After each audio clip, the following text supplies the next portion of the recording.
فرماتے تھے کہ یہ اللہ کا فضل ہے کہ اللہ نے ہم پہ 5 نمازیں فرض کر دی، آپشنل نہیں رکھا۔ آپشنل ہوتی نا، اختیاری ہوتی تو شاید کوئی بھی نماز نہ ہوتی، ہم سے سوچتے ہی رہتے کہ چلو 5 نمازیں پڑھنا ثواب ہے تو پرسوں سے پڑھیں گے۔ اللہ نے ایسی فرض کی ہے کہ زمین آسمان ادھر سے ادھر ہو جائے، سفر میں ہو، حضر میں ہو، بیماری میں ہو، خوشی میں ہو، غم میں ہو، یہ نہیں چھوڑنی، ٹھیک ہے نا؟ تو مجبور ہیں بھائی۔ اللہ نے کہا کہ میں کوئی عذر مانوں گا ہی نہیں، سفر ہو کچھ بھی ہو پڑھنی ہے۔ ہم پہ ڈال دی جاتی کہ ٹینشن میں ہو تو چھوڑ دو، خوشی میں ہو تو پڑھ لو۔ تو ہم تو یہی سوچتے رہتے ہیں بھائی ابھی تھکاوٹ ہے، آج رات دیر سے سویا ہوں تو فجر میں اٹھ گئے تو نیند پوری نہیں ہوگی، تو ایسا کریں گے 11 بجے پڑھ لیں گے، یہی سوچتے رہتے۔ اللہ میاں نے کہا کہ رات دیر سے سو، جلدی سو، یہ تمہاری ٹینشن نہیں ہے، یہ تمہاری ٹینشن ہے، یہ میرا مسئلہ نہیں ہے۔ میں نے کہہ دیا ہے فجر کا مطلب فجر ہے، ظہر کا مطلب ظہر ہے، عصر کا مطلب عصر ہے۔ ابھی ہم امریکہ گئے نا تو جہاز جاتے ہوئے سورج کی سمت میں جا رہا ہوتا ہے، تو ایک نماز بھی نہیں آئی راستے میں۔ ہم نے ظہر پڑھ تو لی، لیکن نہیں بھی پڑھتے تو امریکہ پہنچ کے بھی مل جاتے، کیونکہ سورج کے ساتھ ساتھ چل رہے ہیں۔ واپسی پہ مخالف آ رہے ہیں تو ٹھکا ٹھک نمازیں آ رہی ہیں۔ اب جب ٹھکا ٹھک نماز آ رہی ہے، ایک نماز کا ٹائم، فوراً دوسری نماز، فوراً تیسری نماز، فوراً چوتھی نماز، فوراً پانچویں نماز۔ اور اللہ نے فرض نماز میں کہا ہے کہ کھڑے ہو کے پڑھو، قبلے کی طرف پڑھو۔ یہ ممکن نہیں ہے تو پھر مجبوراً بیٹھ کے پڑھو، لیکن فرض نماز پھر بعد میں لوٹانی چاہیے، کیونکہ فرض نماز اصل میں قیام بھی فرض ہے اور قبلہ رخ ہونا بھی فرض ہے۔ تو اب ہمارے ساتھ دوست تھے، انہوں نے کہا کیسے؟ میں نے کہا مجبوراً بھائی پڑھنی پڑے گی، اللہ کا حکم ہے، نماز آپ سفر میں نہیں چھوڑ سکتے۔ اللہ نے 4 کی 2 کی ہی اسی لیے کہ میں نے 4 کی 2 کر دی ہیں، چھوٹی کر دی ہے اس لیے کہ چھوڑنا نہیں ہے، آدھی کر لو۔ چھوڑنے کا آپشن ہوتا تو اللہ پھر کہہ دیتا ٹینشن میں ہو تو چھوڑ دینا، نہیں تو پھر پوری پڑھ لینا، یہ کہتا نا اللہ تعالیٰ۔ اب جب نماز کا ٹائم آیا، ہم نے کہا بھائی نماز پڑھنی ہے، تو وہ نماز میں جہاز میں جگہ کہاں دیتے ہیں؟ خیر ہم نے ریکویسٹ کی تو جگہ آگے، انہوں نے کہا آگے جا کے پڑھ لو۔ تو ہم نے کیا کیا، ہم نے کہا بھائی آج کل ایک ایپ آ رہی ہے جو لوگ جہازوں میں سفر کرتے ہیں، اس کا نام ہے حلال فری کر کے کچھ ہے، نام بھول گیا میں، بڑا زبردست نام ہے، آپ لوگ نوٹ کر لیں، وہ کبھی جہاز میں سفر ہو نا، حلال ٹرپ، یہ ایپ ڈاؤن لوڈ کر لیں اپنے موبائل میں۔ اور اگر ڈاؤن لوڈ نہیں ہو رہی تو ڈائریکٹ گوگل پہ بھی سرچ کی جا سکتی ہے، حلال ٹرپ گوگل پہ لکھیں تو وہ ایک ویب سائٹ آ جائے گی، وہ کھولیں، وہ آپ سے مانگے گا جہاز کے ٹائمنگ کیا ہے، کدھر سے کدھر جا رہا ہے، کیا تاریخ ہے، آپ اس میں ڈالیں گے، ٹھک کر کے وہ بتا دے گا کہ آپ کی جو گھڑی میں اس وقت ٹائم ہو رہا ہے اس کے مطابق فجر کتنے بجے، ظہر کتنے بجے، عصر کتنے بجے، مغرب کتنے بجے، عشاء کتنے بجے، اور اتنے بجے قبلہ کہاں ہوگا، اتنے بجے قبلہ جہاز میں کس سمت میں ہوگا۔ تو بڑی خاندانی ایپلیکیشن ہے، تو وہ آپ جیسے ہی ڈالیں گے ٹھک کر کے، تو ایک گھڑی آپ ایسی رکھیں جو چینج نہ ہو ٹائم اس کا۔ تو یہ خوب مسئلہ سمجھ لیں کہ جہاز میں آپ کو کھڑے ہو کر نماز پڑھنی ہے، اگر ممکن نہ ہو اجازت نہ دیں پھر مجبوراً بیٹھ کے پڑھیں، لیکن اس نماز کو لوٹا لیں۔ تو ہم نے تو کھڑے ہو کر اجازت مل گئی تھی، ہم نے کہا چلو پڑھتے ہیں۔ اس میں یہ آسانی ہے کہ ظہر اور عصر اکٹھی، لیکن کیسے اکٹھی؟ اس طرح سے اکٹھی کہ ہم نے دیکھا کہ ظہر کا ٹائم ختم ہو رہا ہے، فرض کریں 5 بجے ختم ہو رہا ہے، اور عصر کا ٹائم 5 بجے شروع ہو رہا ہے، تو ہم نے کیا کیا، وضو کر لیا، کیونکہ جہاز کے واش روم میں وضو کرنا بھی آسان کام نہیں ہے، تمیز سے وضو کیا کرو، وہاں پہ ایسا کیچڑ نہ کر دو کہ وہ بولیں نمازیوں پہ پابندی لگا دیں، اس میں وضو تمیز سے، پانی نہ گرے۔ میں تو وضو کر کے ٹیشو سے سب نیچے صاف کرتا ہوں تاکہ کوئی نیا بندہ جائے نا، وہ یہ نہ کہے یہ مولویوں کی وجہ سے دیکھو کیچڑ کتنا ہو گیا، برا امیج نہ جائے، تو صاف ستھرا کر کے بالکل، اس کوئی بات نہیں، ہاتھ خراب ہو جائے گا اس کو دھو لو آرام سے، لیکن امیج اپنا خراب نہ کرو کہ یار یہ نمازی لوگ جب بھی جہاز میں آتے ہیں کیچڑ کر کے جاتے ہیں۔ ایک نے مجھے بتایا، پائلٹ نے، کہ ہم کہیں جا رہے تھے، کہیں اجتماع تھا، تو سارے نمازی بیٹھے ہوئے تھے جہاز میں، تو کہہ رہے جہاز کی حالت یہ ہو گئی تھی کہ جیسے کوئی تالاب بنا ہوا ہوتا ہے، سارے وضو کر کر کے آ رہے ہیں گیلے پاؤں کے ساتھ پورے جہاز میں، نا کہتے ہیں ایسا کیچڑ ہم نے زندگی میں کبھی نہیں دیکھا جہاز میں، تو کتنا برا امیج گیا نا۔ تو اس لیے صفائی ستھرائی کر کے، ان کو لگے کہ کوئی بات نہیں یار، اگر یہ وضو کر بھی لیتے ہیں تو واش روم میں ذرہ برابر بھی گندگی نہیں ہوتی، تو صاف ستھرا کر کے نکلو باہر۔ اس بیان ابھی شروع کروں گا، لیکن یہ بھی ضروری بات ہے تاکہ جہازوں میں بھی نمازوں کا اہتمام کریں۔ اللہ کو نماز بہت زیادہ محبوب بھی ہے، اور اللہ کے ہاں جتنی ویلیو نماز کی ہے نا، اتنی کسی حکم کی اللہ نے نہیں چھوڑی ہے۔ میں نے دیکھا ہے لوگ جہازوں میں نمازیں گول کر رہے ہیں، ٹرینوں میں نمازیں گول کر رہے ہیں، شاپنگ میں نمازیں، ہو بھائی میدان جنگ میں اللہ کہہ رہا ہے، میدان جنگ میں کہ نہیں، اگر تم میدان جنگ میں کھڑے ہو کر پڑھ سکتے تو پیدل پڑھ لو، سواری پہ پڑھ لو۔ اے اللہ بعد میں پڑھ لیں گے نا، جنگ سے جب فارغ ہو جائیں گے پھر پڑھ لیں گے، ابھی کیا ٹینشن ہے؟ اللہ نے کہا ان الصلاۃ کانت علی المؤمنین کتابا موقوتا، نماز مومنین پر مقررہ اوقات میں فرض ہے، یہ نہیں ہے کہ بعد میں پڑھ لو۔ کتنے آرام سے کہتے ہیں بھی سفر میں ابھی کہاں جائیں کیا کریں، نہیں بھائی، نمازی آدمی زمین آسمان ادھر سے ادھر ہو جائے وہ کہتا ہے بھائی چھوڑنی نہیں ہے، کچھ بھی ہو جائے۔ آج نمازی بھی نمازی نہیں رہے ہیں، تو ہم نے یہ ضرور کیا کہ کیونکہ اس میں وضو بہت مشکل کام ہے، تو اس میں پھر ہم نے یہ کیا کہ بھائی 5 بجے جیسے اپلیکیشن سے پتہ چل گیا شافی وقت کے مطابق 5 بجے ظہر قضا ہو رہی ہے، تو بھائی 4:45 پہ یا 4:50 پہ ہم نے ظہر پڑھ لی، قبلہ رخ کھڑے ہو کر 2 رکعت پڑھی ہیں، تھوڑی دیر میں عصر کا ٹائم ہو گیا، اسی وضو سے عصر نمٹا لی، سمجھتے ہو؟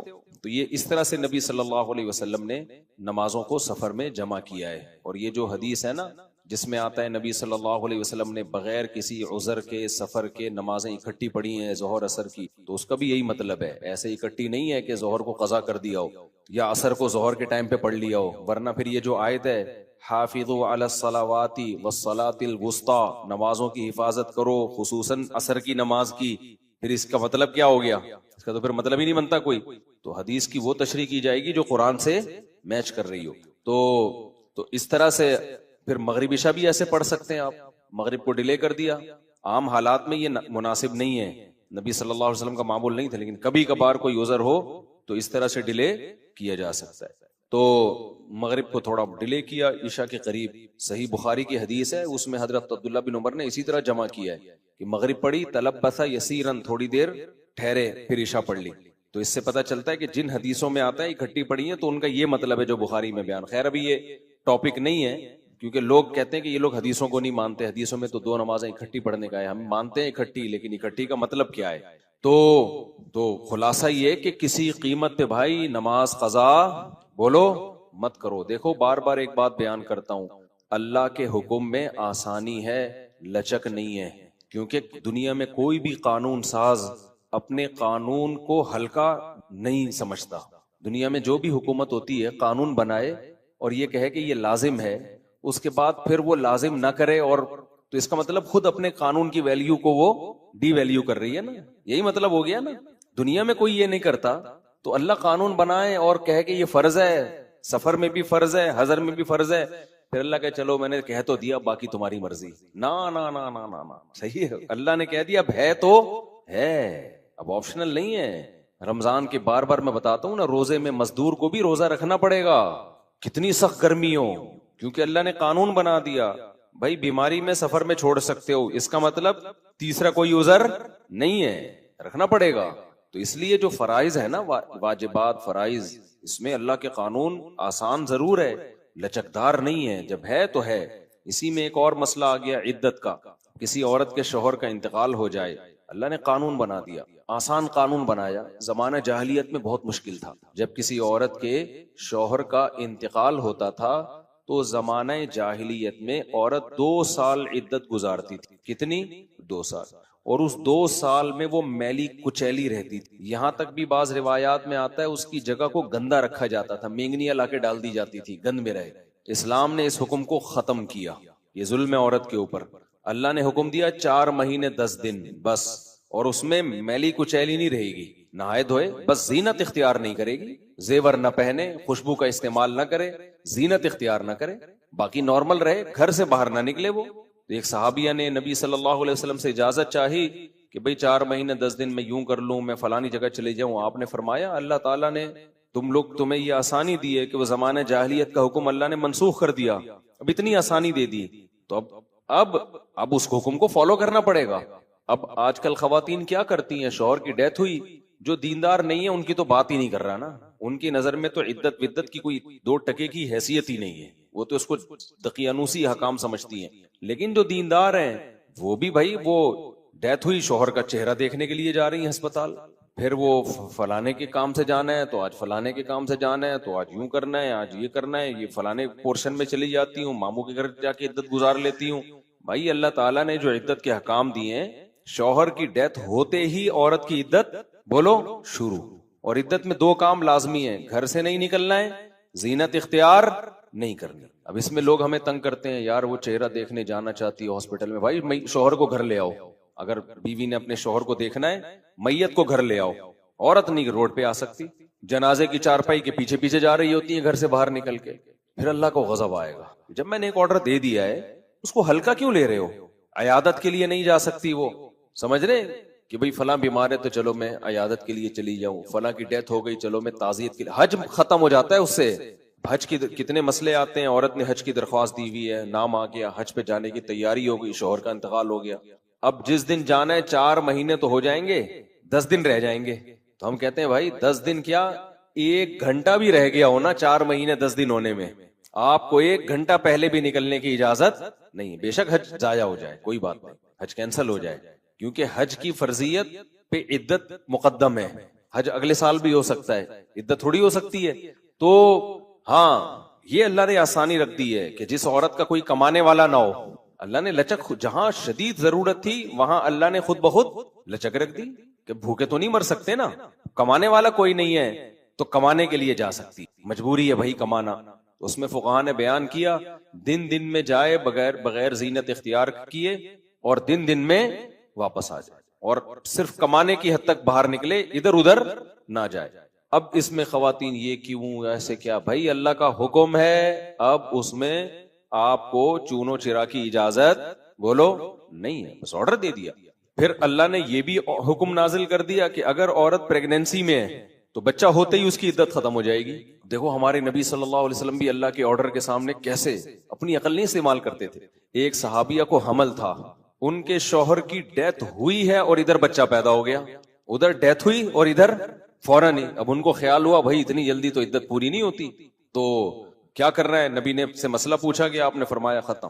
جب اللہ نے کہہ دیا وَأُولَاتُ الْأَحْمَالِ أَجَلُهُنَّ أَن يَضَعْنَ حَمْلَهُنَّ, کہ حمل والی عورت کی عدت یہ ہے کہ بچہ جن لے, تو بچہ جن دیا. تو اللہ نے تو نہیں کہا کہ 1 سیکنڈ بعد جنے یا 1 سال کے بعد جنے, اللہ نے یہ کہا ہے اللہ نے قرآن میں.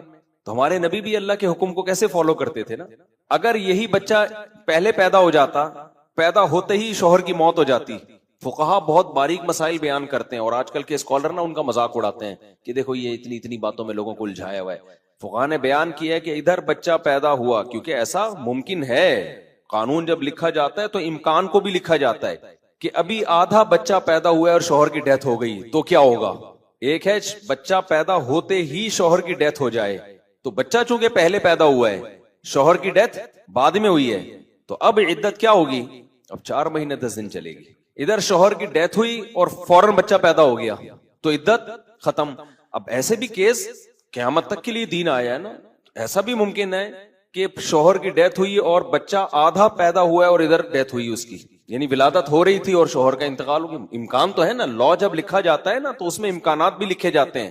تو فقہا نے اس میں بھی بحث کی ہے کہ اس صورت میں کیا ہوگا, یا عورت کنفیوز ہے, پتہ ہی نہیں چل رہا کہ جب اطلاع ملی ہے تو بچہ پیدا ہو چکا تھا یا نہیں ہوا تھا. اس کے بھی فقہا نے حکام لکھے ہیں, تو بہت باریکیوں میں جا کے, تاکہ آئندہ آنے والے لوگوں کو کنفیوژن نہ ہو. آپ کتاب میں جا کے دیکھو, ہر مسئلہ فقہا نے ڈسکشن کی ہے اور اس کو بیان کیا ہے. تو ذرا سے فرق سے عدت کا حکم چینج. لیکن کیوں اتنا احتیاط کیوں بھائی, اللہ کا جب لا ہے تو وہ 2 اور 2 4 کی طرح ہے. سمجھتے ہو گے نہیں سمجھتے ہو؟ جب اللہ نے کہہ دیا کہ بھائی جو حمل والی عورت ہے اس کا بچہ پیدا ہوتے عدت ختم, اگلے سیکنڈ میں بچہ پیدا ہوا عدت ختم. حضرت عائشہ کا قول ہے یا کسی صحابی کا کہ شوہر کو ابھی غسل بھی دیا جا رہا ہو نا, ابھی دفنایا بھی نہیں جا رہا ہے, اور بچہ پیدا ہو جائے تو بس ختم عدت, چاہے دفنایا بھی نہ ہو, فوراً نکاح کر سکتی ہے وہ, ٹھیک ہے نا, فوراً نکاح کر سکتی ہے. تو اللہ نے اجازت دے دی اس کو. اب اس میں حکمت کیا ہے ہمیں نہیں پتا بھائی, اللہ کا حکم ہے, نص وارد ہو گئی تو نبی نے بھی اس پر عمل کیا, صحابہ نے بھی, ائمہ مجتہدین نے بھی. لیکن یہ نہیں ہے کہ جی 40 دن کی عدت, بعض 40 دن کی عدت منا رہی ہیں, بعض جو ہے وہ سفر کر رہی ہیں عدت کے دوران.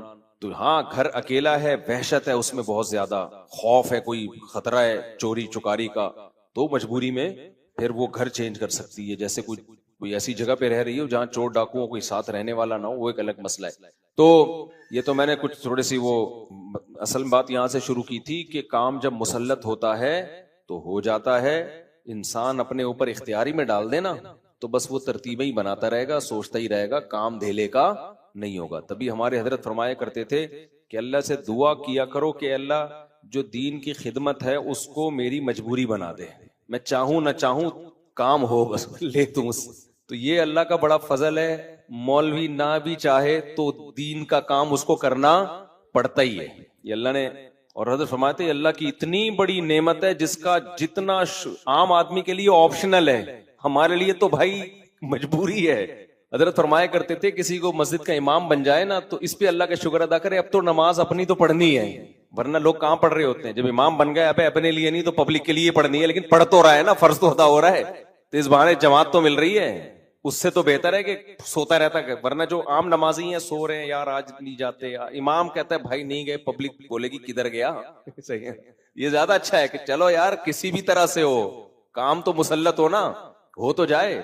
اس پہ لوگ کہتے ہیں تو اللہ کے لیے نہیں ہو رہا, پبلک کے لیے ہو رہا ہے. یہ ایک لمبا مسئلہ ہے کہ نیت میں اگر شائبہ ہو جائے نا, تو نیت میں اللہ کے علاوہ بھی کوئی شامل ہو جائے تو یہ ویسے ہی آپ کی جنرل نالج کے لیے بتاؤں کہ ایسا نہیں ہے کہ آپ کی نیت اللہ کے لیے تھی, اس میں اگر کچھ اور بھی نیت ہو جائے تو پورا عمل ضائع ہو جاتا ہے, ایسا نہیں ہوتا. اس میں شریعت دیکھتی ہے غلبہ کس چیز کا ہے, غلبہ کس چیز, غلبہ اگر اللہ کی رضا ہے, پبلک کا خوف بھی ہے اس میں, لیکن مقصد بڑا اللہ کی رضا ہی ہے, تو وہ عمل قبول ہوتا ہے, پورا رد نہیں ہو جاتا. کیونکہ سارا پبلک کے لیے تھوڑی کر رہا ہے, کچھ پبلک کا خوف ہے, لیکن خالی خوف ہی نہیں ہے, نماز بھی اس کو پتا ہے بھائی اللہ کا حکم ہے. تبھی تو دیکھو نبی صلی اللہ علیہ وسلم صحابہ کو ترغیب دیتے تھے میدان جنگ میں کہ جو فلاں کو قتل کرے گا تو جتنا اس کی جیب سے مال نکلے گا اس مجاہد کا ہوگا. اب صحابہ اس شوق میں کہ چلو بھائی بندہ بھی مرے گا اور سارے پیسے اس کی جیب سے جو نکلیں گے وہ کس کے ہوں گے, ہمارے. تو اب کوئی کہے لو بھائی یہ تو پیسوں کے لیے جنگ ہو رہی ہے, بھائی ہو اللہ کے لیے رہی ہے, لیکن اس میں جب مالی مفاد بھی آ گیا تو تھوڑی موٹیویشن بڑھ جاتی ہے. آئے تو اللہ کے لیے تھے, ورنہ کون کمانے کے لیے اپنی جان گردن پہ آپ کٹانے جاؤ گے کہ یار مال غنیمت ملے گا, بھائی تیری جان بھی تو جا سکتی ہے. تو اصل میں تو اللہ کے لیے آئے تھے, لیکن موٹیویشن کے لیے انسان کے دل میں لالچ بھی ہوتی ہے, تو اپنے آپ کو بھی لالچ دے دینی چاہیے, بچوں کو بھی لالچ دینی چاہیے. میں بار بار بتاتا ہوں نا, عبداللہ ابن مبارک رحمہ اللہ تعالیٰ کے والد, ان کو عربی سکھانے کے لیے ان کو کہتے تھے ایک شعر یاد کر لو 2 درہم ملیں گے. اب اصولی طور پر تو یہ بظاہر غلط معلوم ہوتا ہے, بھائی تم تو پیسوں کے لیے اس کو علم دین سکھا رہے ہو.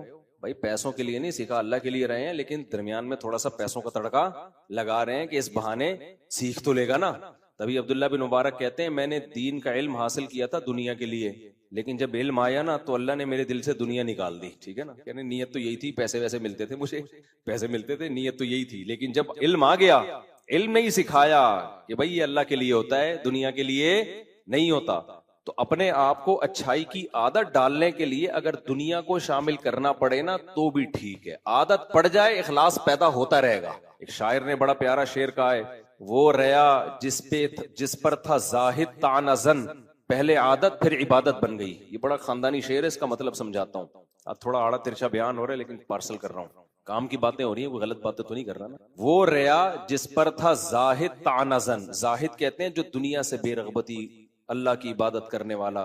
تو جب انسان عبادت کرتا ہے تو بعض دفعہ اس کے دل میں ریاکاری آتی ہے, لوگ دیکھ کے اور لوگ واہ واہ کر رہے ہیں, تو اس کو یہ دل میں خیال آتا ہے یار میں تو لوگوں کے لیے کر رہا ہوں, اللہ کے لیے کر ہی نہیں رہا. تو وہ تانا دیتا ہے کہ یار یہ کیسی عبادت, یہ پبلک کے لیے ہو رہی ہے, شو بازی ہو رہی ہے. تو اس پہ شاعر نے کہا وہ ریا جس پر تھا زاہد تعنزن, پہلے عادت پھر عبادت بن گئی. کیا مطلب, شروع میں تو ریا کی نیت سے ہو رہا تھا, لیکن کسی بھی نیت سے ہو رہا تھا, کام کی لت تو پڑ گئی نا, عادت تو پڑ گئی نا. مثال کے طور پر آپ پبلک کو دکھانے کے لیے نماز پڑھ رہے ہو, فجر بھی ظہر بھی, لوگ بولیں گے بڑا بزرگ ہے یار, کئی دن تک پبلک کو دکھانے کے لیے بھی پڑھو گے, کام کی عادت تو پڑ جائے گی نا. وہ جو پوستی پنا تھا وہ تو ختم ہو جائے گا. کام کسی بھی نیت سے کیا جائے نا یوز ٹو ہو جاتا ہے آدمی, سمجھتے ہو کہ نہیں سمجھتے, اور کیے بغیر یوز ٹو نہیں ہوتا. آپ جتنا مرضی اخلاص ہو, نماز کی فکر ہو, عادت تھوڑی پڑے گی اس سے نماز کی. آپ کے دل میں اللہ کا خوف کہ جو نماز نہیں پڑھتا جہنم میں جائے گا, تو کیا مطلب اس سے پڑھ لو گے نماز.